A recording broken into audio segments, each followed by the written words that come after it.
আচ্ছা, আমার প্রিয় নবীজি আপনাকে এরকম হাত ধরে টেনে জান্নাতের মধ্যে নিয়ে যাচ্ছে, সে সময়টা আপনার কেমন লাগবে?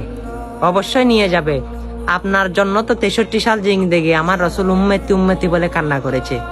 সে কঠিন হাসরের ময়দানে গিয়েও সবাই বলবে ইয়া নফসি নফসি, আমার নবী বলবে ইয়া উম্মতি উম্মতি, আপনার জন্য কান্না করবে।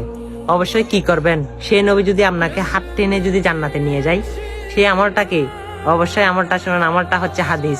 আমার প্রিয় নবীজি বলে, যার শরীরে যাররা পরিমাণ শরীফা পরিমাণ ইমান রয়েছে, সে কখনো জাহান্নামে প্রবেশ করবে না, আল্লাহর জান্নাতে প্রবেশ করবে।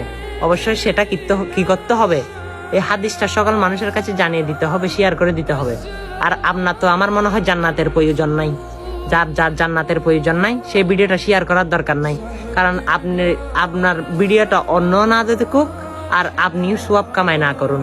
সেটা আপনি যদি চান তাহলে ভিডিওটা এড়িয়ে যান। যদি আপনি সোয়াব চান তাহলে ভিডিওটা শেয়ার করে যান। আমিন।